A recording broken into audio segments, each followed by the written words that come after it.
Mistro is new on the hip-hop scene. Click the photo here at the top and it will take you to the YouTube video where you can get a feel for Mistro's style and lyrical genuis before reading a bit about him as a person. A non-native English speaker from Norway, Mistro is flawless in his rhyme, like a metronome in his rhythm, and like a wrench in the cogs of the exploitative system in which we find ourselves. Mistro Holocaust video. Mistro is new to the arena of music crafted with a conscience. He got on my radar several months ago when one day out of the blue, I received a text via social networking asking for information. He told me he noticed how outspoken I was, and said that he often didn't comment on my posts, but that he noticed them. He asked me if I knew of any websites that had graphic video footage of the animal holocaust waged by humans, for the purpose of making educational music videos, basically to wake people the fuck up. I sent him a link to La Vera Bestia, which is one of the most all-encompassing and horrifically accurate sites which covers most of the atrocities happening to the non-human animals. The number of videos they have on their site, bearing witness to the exploitation of non-human animals, beggars belief. Mistro was thankful for the information, and we continued chatting now and then for some basic, like-minded support. I followed his progress every few weeks, and he seemed to be making it by leaps and bounds. Finally, I asked him a few months ago if he would be willing to do an interview. He said he would be more than happy to do so. Mistro causalBelow, his new CD can be bought by clicking any of the photos. Here goes. When were you born? I was born on Friday the 13th, July 1990. Mistro baby. That's some crazy good luck. Do you have any siblings? I have 2 older brothers. What was your home life like? It went from being pretty normal to being quite bizarre, for lack of a better word. It was like growing up in the fucking Twilight Zone. At one point it was alright, and suddenly it was just an eerie, weird atmosphere. It's hard to describe, haha. There were never any abuse or anything like that, but my parents displayed a really strange, mysterious behavior throughout my childhood. I lived with them for 18 years, but still I have no idea who they really are. I no longer have any contact with them, so that's a finished chapter anyway. I never got to know them on a personal level. It was like living with strangers. Strange how? Like were they reserved? You hit the nail on the head when you used the word reserved. Very reserved. Did they ever hug you? Yeah, it happened a few times I guess, but they were generally very cold and reserved. Wow, so sad. And you seem so friendly and warm. Are you? Yeah, I decided to become the opposite of what they are. J. Do you keep in contact with your brothers? Yeah, but they both live very far away, so we don't talk that often. I've discussed both veganism and antinatalism with them.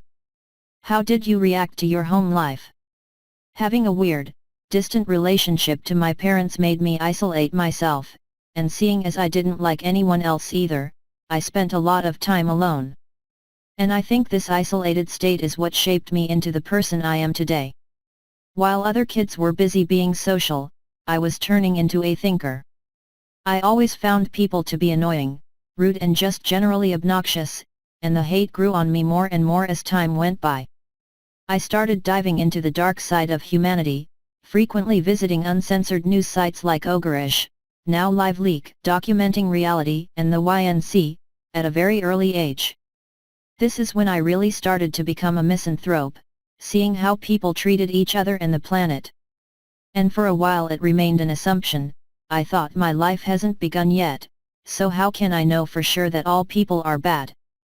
Then I grew up and slowly but surely came to the conclusion that every human being is bad/evil in one way or another. But, luckily there are ways of trying to distance oneself from the rest of the wicked horde. 2 of them is adapting a vegan lifestyle and becoming an antinatalist. And that reminds me of something I have to say. Thinking that humanity sucks, and that life is meaningless and bad, which it is, doesn't mean that you are free to impose suffering and violence upon anyone, neither human or non-human people, just because you don't give a shit anymore. If you see the truth, you should try putting it to good use instead. Go vegan, don't breed, be nice. Mistro Knight. Being nice is a nice philosophy. So, since you were in such a strange household, what are your thoughts about having been born? There have been uncountable times where I've truly fucking wished I was never born, considered suicide, etc., but luckily I've found some sort of meaning in making music, spreading the word and talking to like-minded people about shit like this, so things are pretty alright at the time being. That being said, ultimately I would choose not to be born in the first place. To me personally, subjectively, that's because I was forced to live in a world and a society that I fucking despise, amongst a horde of evil creatures that I fucking hate, often referred to as mankind. I often compare giving birth to a child to the act of raping somebody. Most people like to fuck/get fucked, but not if somebody brutally forces you to do it. It's the lack of consent that makes it objectively wrong.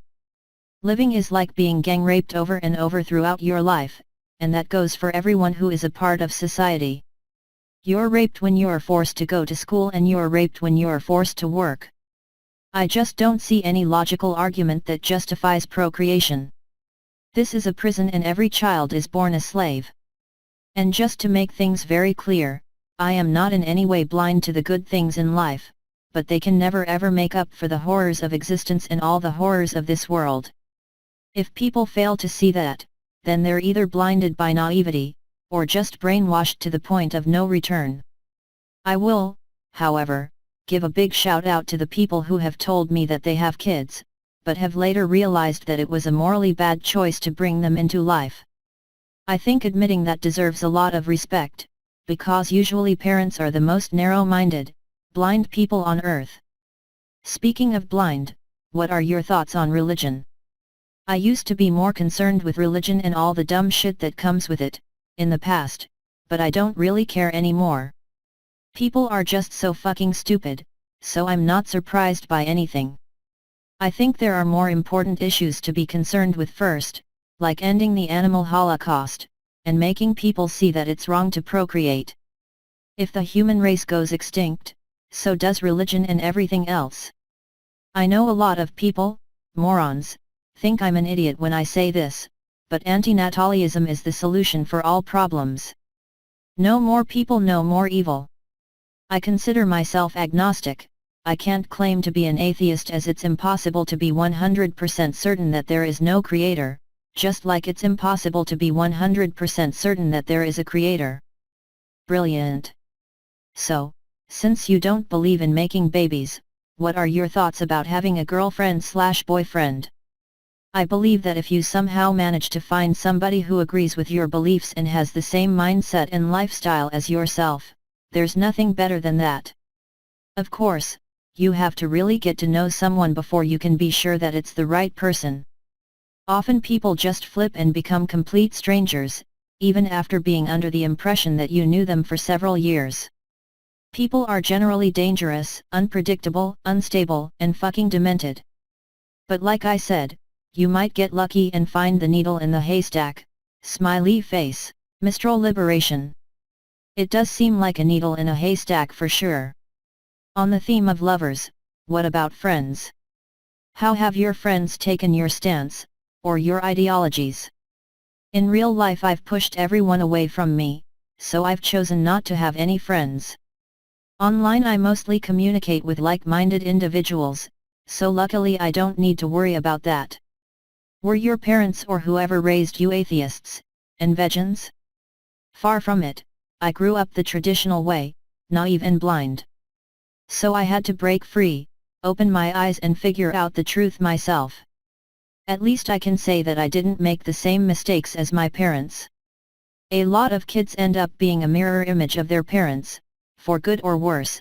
I'm the complete opposite of what they are. Can you recall the precise moment when you thought about going vegan, how it happened, what influenced you, how did you make the change? I heard a speech by the fabulous Gary Yourofsky, and immediately went vegan overnight. No baby steps, no journey, no questions. I often see people who are transitioning to becoming vegan, who are asking questions like why can't I eat eggs from free-range chickens, why is it wrong to eat honey, why can't I do this, why can't I do that, etc. If you need to ask questions like that in order to be convinced, then you have a lot more you need to work on. Your morality and ethics are fucked up and you need to go even deeper to find your compassion and intelligence, because it's clearly fucking lacking. We are all, except those who are raised vegan, brainwashed from birth to eat meat and dairy, we're brainwashed to think humane slaughter exists. So I do understand all that.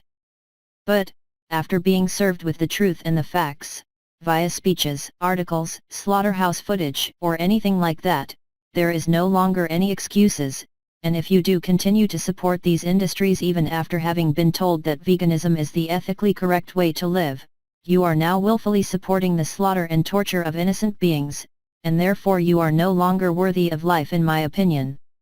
Every time you see/read about a serial killer/child molester/rapist in the news, and when there's an interview with their friend, family member, or neighbor, they go, I can't believe it, I'm shocked. He/she was such a nice person. People have to understand that for us, non-apologist vegans, the same thing goes for people who have been served with the truth, but still continues to consume animal products. It doesn't matter how nice you are in other aspects of your life/personality when you have this one horrible, evil, disgusting thing that you're doing. So when I see people who say I'm vegan, but I don't want to impose my views on anyone, it's a personal choice, I get fucking pissed off. Because they say it like it's not a big deal. Paying someone to brutally torture and murder innocent beings is not right, just like it's not right to rape or murder somebody, and it should never be accepted. The only right thing is to not do those things. It is very logical to me, all you have said.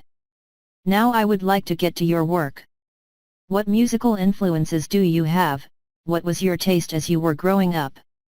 People often tell me that they hate hip-hop, but they love my music because it's different. The reason for this is that I generally hate hip-hop too. I do listen to other rappers from time to time, but overall I think it's one of the worst genres out there. There are a lot of good rappers, but not a lot of good producers, that's the problem. It doesn't matter how good you are if you're rapping over a shitty, boring beat. I'd rather listen to a bad rapper over a good beat, than a good rapper over a bad beat. I take inspiration from everything, pop ballads, country, metal, movie soundtracks, the list goes on, it doesn't matter as long as the music itself is well composed.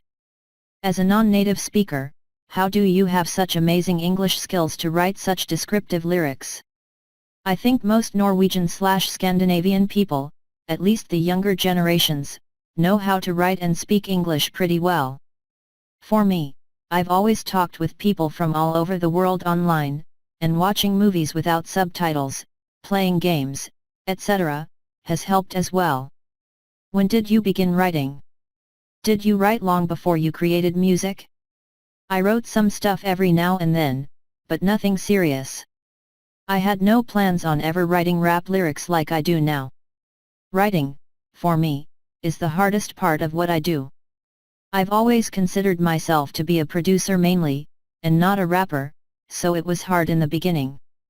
But I think I'm starting to get the hang of it now, smiley face. Well, I think you are. So, did you play a musical instrument as a child? I tried playing guitar for a while but I was too impatient to learn. With today's software I can create guitar riffs, piano parts, and everything anyway. Of course it doesn't compare to the real thing, but with the right amount of tweaking, I can come pretty close. What is your favorite style of music? There are good songs from all genres so it's hard to pick just one. But overall I like music that is uplifting in a powerful way. A well-balanced mix of sad and happy tones, if that makes any sense. Mistro, the beginning. It does. When did you begin creating music? I downloaded some software when I was 16 years old, almost 10 years ago. I had no plans on doing anything serious about it, I just fucked around and made some shitty music. Then I started to produce trance, dance, and house music, and I did that half serious for a couple of years while making some hip-hop beats every now and then. I never thought I would start rapping. I had only done a couple of shitty verses for songs that weren't serious at all. But finally I got sick of never doing anything about my skill, and I decided to focus 100% on one project instead of doing all these half-assed songs that I didn't even upload anywhere. I had a lot of thoughts that I needed to vent and get out there, so I figured hip-hop and rap would be the best platform to express how I felt. And that's how Mistro was born. Speaking of Mistro, what does that mean? Mistro translates to distrust, in this case, inhumanity, smiley face. Mistro 1. When did you decide to put your ideologies to song? I was always wondering what the best way to express these thoughts would be. There are tons of metal bands with lyrical content similar to mine, cattle decapitation for example. But as far as metal goes, I think the message is lost a lot of times, due to the often inaudible vocals. And I couldn't think of one artist who rapped about similar things, in the same manner, so I just went with it. I agree. I think what you are doing is fascinatingly unique. So, you mentioned being isolated and alone a lot of the time, which leads me to ask, are you shy? How difficult is it, or has it been, to put yourself out there? It would probably be more difficult if I had a good reputation to maintain, but I'm not a part of society any longer and I never will be. What I preach, whether it's veganism or antinatalism or anything else, is what I've found to be the ultimate, morally correct truth. So disagreeing with anything I have to say is like calling yourself a bad person. I want people to live good, happy lives. I want justice and freedom for all animals. I want people to treat each other nicely. I want us to live in harmony with nature and the animals. I want to end poverty, war, oppression, racism, speciesism, injustice, and all the other evils of the world. How can anyone disagree with those things? I'm not sure, but they do manage. So, in your opinion, who are the most despised humans? Who are the humans that are the most victimized, discriminated against, and who are the most marginalized? Vegans, atheists, antinatalists, even those who are just child-free. And I think generally, the most despised people are those who dare to question things. It's really important for the government to keep everyone shackled up and brainwashed. They want people to live the same way, think the same way and do the same things as everyone else does. And I gotta admit, they're doing a fucking fabulous job. Picture how it would be if overnight, everyone suddenly opened their eyes to the horrors of existence, for example, and stopped procreating. Their little stage would fall down and their little bubble of happiness would burst. Anyone who is seen as a threat to reveal and go against the government's made-up, fabricated blueprint of a life, don't question anything, get a car, get a job, get a wife, get a house, get children, get grandchildren, brainwash them into living the same life, then finally suffer and die, is generally seen as the enemy. I am pleasantly surprised at your answer, and at the fact that you didn't mention human races, sexes, genders, ethnicities, sexual orientations, etc. I agree 100% with you, and when looking at history I especially see that the atheists were the most despised. There are some books dedicated to that subject. Okay, now, who are the most despicable people on the planet in your opinion? As a misanthrope, I hate everyone, even myself. I believe that evil lies within our very core. But of course there are groups of people who are a step worse than others. Anyone who abuses, verbally, mentally, or physically, or commits a crime/violence against an innocent being, human or non-human, who has done nothing to deserve it, or anyone who supports it, that person belongs to the lowest form of life on this planet. When I'm writing about killing people, those are the people I'm talking about. What criticism do you receive? Surprisingly, there hasn't been much criticism. The few times I've been criticized it's been nonsense like you're an idiot with all that shit on your face, or that I'm too extreme. I usually just block and delete people like that right away. I don't see the point in arguing with morons. Nobody wins anyway. And as far as the too extreme comments go, I guess every vegan, an antinatalist, has heard that one. Because love, compassion, and defending and preventing innocent beings from having to experience torture and suffering is so fucking extreme, right? Smiley face, what are your plans for the future?